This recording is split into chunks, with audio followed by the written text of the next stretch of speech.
Part 28 Hanuman's Leap Across the Ocean. The winds grew restless, the skies held their breath, and the mountains watched with pride, for the moment had come when Hanuman, son of the wind god, would perform a deed so great that the world itself would sing his name for eternity. Gathered upon the southern shores, the Vanaras stood staring at the vast ocean that stretched endlessly before them. Somewhere beyond those waves lay Lanka, the golden city where Sita, noble and pure, sat imprisoned in sorrow. Angada, the brave prince, spoke gravely, "The task is mighty. Who among us has the strength to cross this endless sea?" All fell silent, until the wise Jambavan, old yet strong, turned to Hanuman. "O mighty one, do you not know your own power?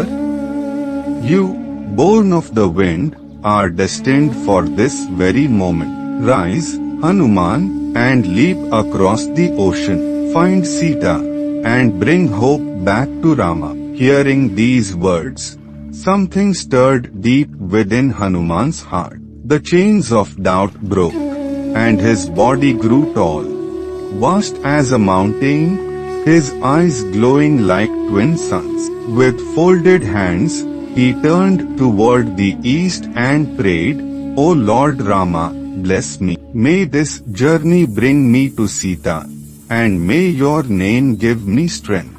Then, with a mighty roar that shook the heavens, Hanuman took a few steps back and leapt into the sky, soaring higher, farther, faster than any creature had ever flown.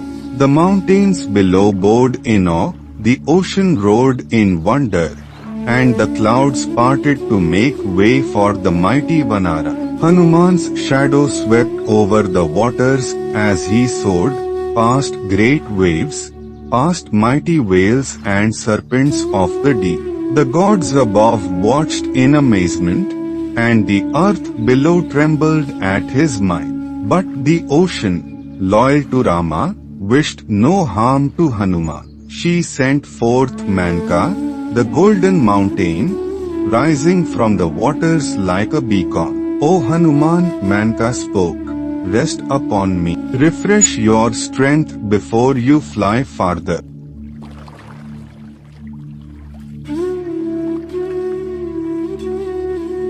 But Hanuman smiled, his heart filled with purpose. "O noble mountain, I thank you, but I shall not rest until my task is done." Onward he flew, facing mighty challenges.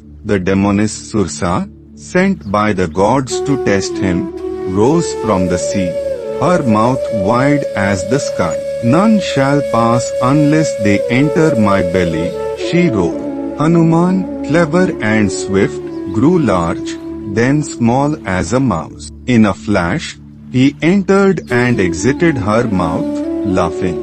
"O goddess, your task is complete. Bless me, for I must go." Sursa smiled and vanished, pleased by his courage and wit.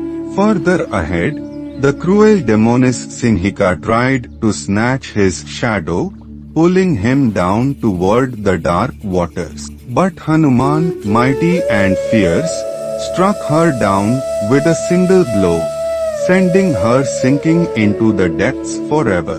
With every test passed, Hanuman flew faster, until at last, upon the horizon, he saw the golden city of Lanka rise from the ocean, glittering like a jewel, mighty and proud. With one final push, Hanuman landed upon the shores of Lanka, his heart steady, his eyes filled with the light of Rama's name. The great leap was done, the journey completed, but the true adventure was only about to begin. For within those golden walls, Sita waited, and so did Ravana, proud and powerful, unaware that destiny itself had come knocking.